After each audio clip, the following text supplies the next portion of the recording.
Welcome to CNN10 on this November 6th. It is the Tuesday after the first Monday in November, and that, according to a law established in 1845, makes it Election Day in America. Of course, many Americans have already cast their ballots in early voting, but many more will be lined up at polling places across the country today to decide the results of the midterm elections. They're called that because they happen in the middle of a president's term. But why the first Tuesday after the first Monday? That has to do with farming. In the mid-1800s, most Americans did that, and they didn't live near a voting place. Because of the time it took them to travel, and because of scheduling conflicts at times like market day and during the planting and harvest seasons, Congress picked a Tuesday in November for its convenience, and that's when elections have been held ever since.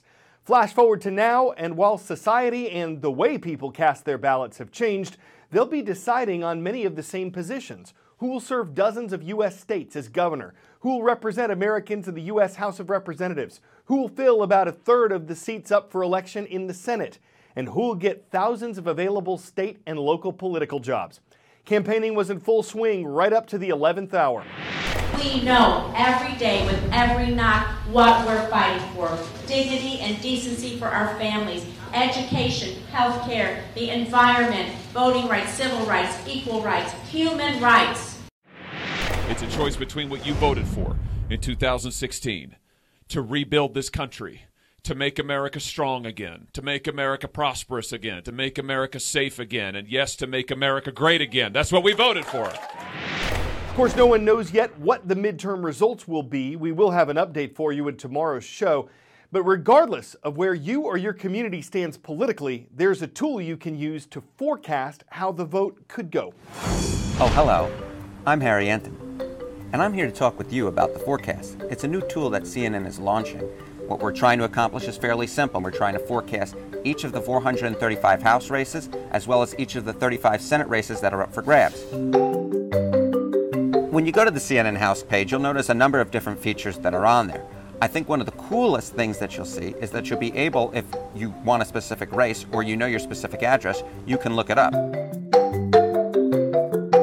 You can go there and you can click and you can actually see an estimate. But let's go back to the overall page.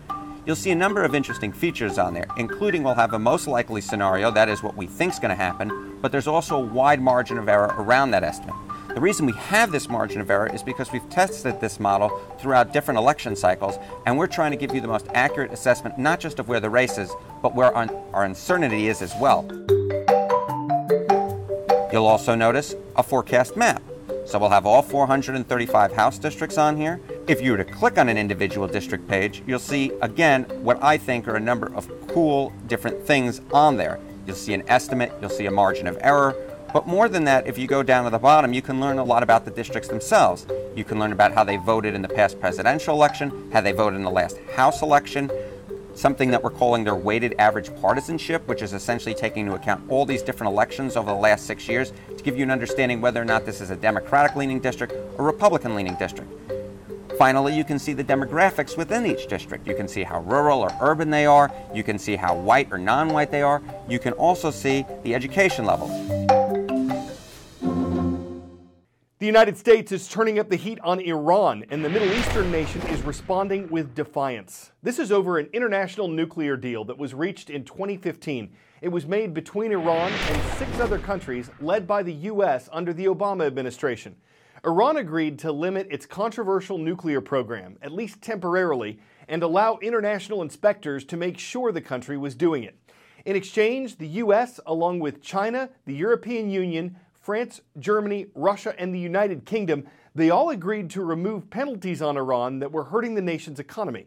Supporters of the deal say it helped prevent Iran from developing a nuclear weapon. Critics say it didn't go far enough in doing that, and that it didn't address other actions of the Middle Eastern nation, like its growing missile program. U.S. President Donald Trump, who's repeatedly called the agreement the worst deal ever, has put America's penalties on Iran back in place. The latest action on that was taken Monday. The new sanctions, the penalties, are expected to hurt Iran's economy and its important oil industry. And the Trump administration says the goal is to stop Iran from taking actions that the U.S. blames for destabilizing the Middle East. Iranian President Hassan Rouhani says his nation will, quote, proudly break the unjust sanctions. He called the U.S. action bullying and said it would hurt ordinary people. Most of the other nations involved in the 2015 deal look like they're going to stick with it. The European countries say it's working and that it's important for global security. The White House says more sanctions on Iran are possible in the days ahead. 10-second trivia. Which of these technological inventions first became available to the public in 2007? iPhone, YouTube, smartwatch, or Facebook? It was the iPhone that was first launched in 2007, and it was the blueprint for the smartphone as we know it.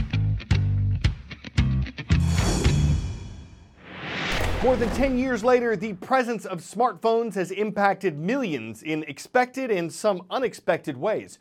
Just like there was a day when people only dreamed of having email, social media, and movies on a pocket computer, there was a day when some never dreamed there'd be something called nomophobia, a term for no mobile phone phobia, a way to describe smartphone addiction.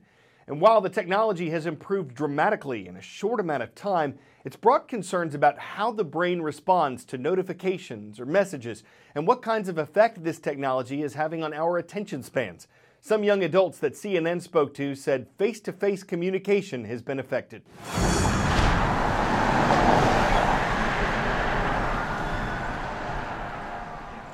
I definitely think that cell phones are impacting millennials or just young people's ability to enjoy face-to-face moments. It's so much easier to text someone than to even call them right now. Like, calling someone is crazy. These days when you call someone, it's like, what are you doing?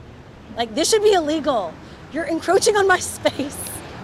I think millennials are going to have issues with being able to make eye contact and talking to others, but I also have seen a lot of millennials that have done great things and can do those things. I think that is just what will set you apart as a millennial.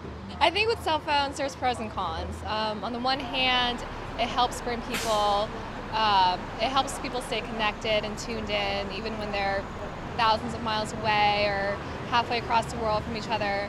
But at the same time, also threatens that face-to-face contact and ability to build closer relationships. I definitely think it's going to impact the way that the future generation connects and communicates with each other in real life.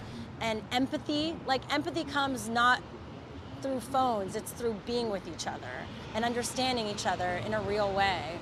And so it's kind of scary to think that that the future generation won't get those cues that you get when you see someone face to face.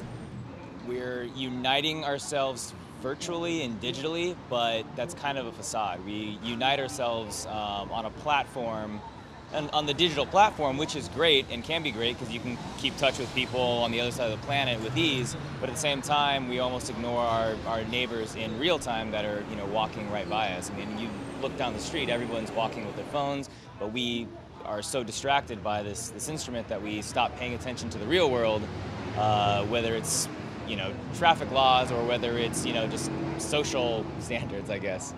The less communication and the less face-to-face interaction, the less even physical contact perhaps that we have with people, the easier it is for us to create, to feel that we're different and to feel that we're separated from somebody else.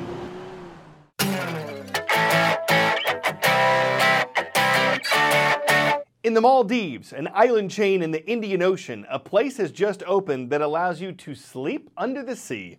It's a 2-level hotel. It comes with a butler and a chef. It includes an infinity pool just above the water and a master suite about 16 feet below it where sharks will swim overhead as you fall asleep. Or try. But some folks will find it a little on the pricey side. A 4-night stay costs $200,000. And that's a little high considering the place is a dive. Your friends might wonder, what are you thinking? They'll see red if you spend that much green for a night in the blue, but as long as you're not claustro-aquaphobic and you don't mind shelling out a couple 100,000 clams, it takes some piratical willpower not to call them and hotel them all about it. I'm Carl Zeus, and that's CNN10.